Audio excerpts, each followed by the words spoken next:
damn. Back so soon? All right, so we're going to go over temperature here. So we have our little smiley face. That's telling me what my current temperature in my base is. Negative 10 degrees. It also tells me the area of the land that we're in. So we're in negative 15 degrees where the land is currently. Also tells me how much heat I'm getting from my Tower of Victory. And if I had my furnace on, it would tell me how much I'm getting from there. But I don't have it turned on, so I'm not getting any heat from that, which is how I get to negative 10 degrees. Now, oh, he must have his furnace on. So we got DuPont. I'm going to use you as an example, DuPont, for his temperature. So he probably has 5 degrees from his Tower of Victory, along with, will it tell me this? No, it won't give me details, along with his furnace being on. Now let's go to the middle and let's go to our Alliance furnace. So if we click on our Alliance furnace, you can see that it's giving 3 degrees Celsius of additional heat. So that means anybody who's in this area, if they have their furnace on and they have the Tower of Victory and they are also getting heat from the Alliance furnace, then they're going to be in the positive. Some people are in the negative probably because they're not running their furnace and what they're getting is enough from the main Alliance furnace and their Tower of Victory. It's just, you see, it's like a range of temperatures. As long as you stay away from negative 20 degrees Celsius, you're fine. What happens at negative 20 degrees Celsius? You freeze. So let me see if I can, let's try to generate that error. Okay, I'm going to go kill some zombies so I can raise my temperature. Oh, actually, before I do that, every time your squad leaves your base, your temperature goes down negative 3 degrees. So I'm going to try to lower my temperature down to negative 20 so that way I can show you what that freeze warning looks like, and I'll be right back. Perfect. Okay, so what happens when you drop below negative 20 degrees Celsius or you're at it? You'll get this freeze warning. So it's giving you 5 minutes to warm your base up. Now, mine went away automatically because I have that Tower of Victory, but I don't have my furnace on. So what it's going to do is warm me up that 5 degrees that the Tower of Victory gives me, and then it's just going to stop. I'm not going to go any lower, or my temperature in my base isn't going to go any lower because the lowest temperature in this area is negative 15 degrees Celsius.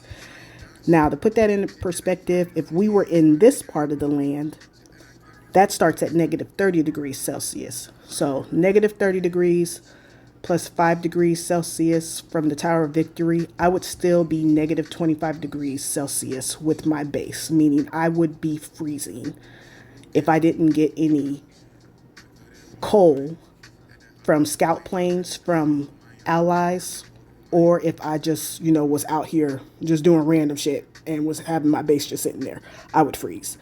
The way to unthaw yourself is to turn on your furnace or request help from us. We'll have to break the ice around you, and then after we break the ice around you, then we'll send carrier planes to warm your base up so you don't refreeze. So after the ice is broken around you, if you're still in an area that's too cold and you don't have coal to like run your furnace, you'll freeze again immediately. Now you can get overheated. You start to overheat at positive 50 degrees Celsius, and the only thing that happens with that is your base lights on fire. You don't blast away like you did in season 1 with the virus blasting. You just go up in flames, and it doesn't affect anyone around you. If you have an ice castle, you're good. You won't overheat. But if you have just a regular base, then you'll overheat. Another thing about the temperature, let's click on this little tab,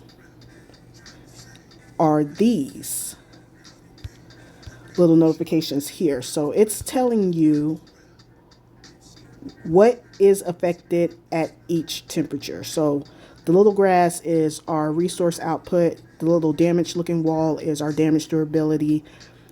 The little hospital bed is our hospital healing time. And the guy celebrating is morale. So I'm at negative 2 degrees. I don't get anything additional from the damage durability, the hospital, or the guy celebrating, or the morale. But I don't lose anything either, outside of me losing 1% of my resource output. The lower my temperature gets, the more it starts to affect. So if I start to the point where I'm freezing at 20 degrees Celsius, I'm losing 10% output. I don't make any damage durability or any damage to anything that we attack. Or sorry, I said that wrong. I don't have any additional damage durability, but I don't have anything less. I do lose 5% in regards to healing time. So that means it's going to take 5% longer to heal my troops. I don't get anything beneficial as far as morale, but I also don't lose anything regarding morale. The lowest your base can get is 270 degrees Celsius, and that will more than likely occur the closer we get towards the center, because the closer we move in towards the land, the colder each tile gets. Along with each blizzard that we get daily, each one of those gets stronger in temperature. So I believe today we had negative, I think today we had negative 15. No, we had negative 20 or 25, which means tomorrow it may be negative 30. So we need to kind of be on alert, get cold, don't turn your furnace on, just kind of like sit around the Alliance furnace, and then we'll put everything into kind of go through what we need to do for tomorrow morning.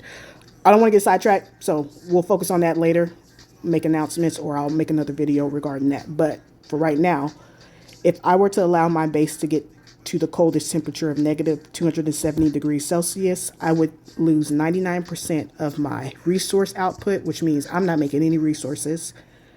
I don't cause any damage, or I don't have anything regarding the damage durability, no loss or gain.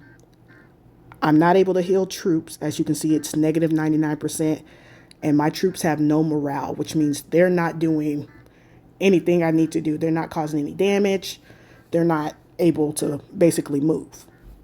Speaking of not able to move, if you are frozen, you cannot participate in rallies. You cannot participate in, what else can't you participate in? Rallies. Oh, you can't teleport your base, and you're basically a sitting duck, for lack of a better phrase. In addition to that, a whale during Buster, or during us protecting our furnaces during the rare soil wars, when those come up in a few weeks, a whale can come up behind you, crack the ice, and go ham. And there's nothing you can do about it. You're literally just sitting there taking all the hits until you get blasted away. Please be mindful. If you feel like you are getting ready to freeze, or if you are running out of coal, let us know. We could try to work on some ideas on how to conserve your coal, but also make sure you don't freeze. We can't have anybody freezing. It doesn't affect you negatively, as in like causing your base to take damage, but it does make you open or more susceptible to attacks, and it makes it to where you can't do what you need to do, basically. Just don't freeze. Please, just don't freeze. Now, on the other side of that, I know I told you about overheating, you light on fire, but there are instances where we do want to heat up, specifically our rally leaders. So that's why I've been having people heat us up. That's why I've been asking in the chat, hey, can you heat so-and-so up? Because the rally leader, if they are at 40 degrees Celsius or 50 degrees Celsius, we don't have to get up to 50 because 40 is the same. You get 100% more output of your resources. You get plus 500 damage durability. So you're causing plus 500 more points worth of damage. 30% increase on your healing time with your troops. And you get a 5% boost in morale. That does play a part in battles, especially PvP and attacking corruptor bosses. So I don't know if y'all have looked at your battle reports. And if you scroll to the bottom, it'll say something like red side was 110% more morale than blue side. So red caused 110% more damage. That's why you want that morale boost. That's why we've been stressing, hey, work on your morale in your tech tree, because it's going to benefit you. Wait, I didn't want to get out that screen. So that's the effects of the weather. Let me see. We have goals here. There is a way to see who's freezing. Let's walk through this. Season 2. I thought there was a way for people to see if maybe it's just during the cold. During the blizzard, we can see who's freezing. But if you do see somebody who had the timer that, like I did, just start sending carrier planes to them to warm their base up. If it doesn't seem like that their base is, staying away from the frozen range, then at that point we may need to message them because they may have turned their furnace off. You can also drop something that's called a firebomb. I know I've been telling people that I've been telling people to charge banners in Warlord profession. The firebomb is available for Warlord and Engineer professions. So what you would do is select the spot, similar to how you do the banner for season 1, go to your profession, and then you would just drop a firebomb.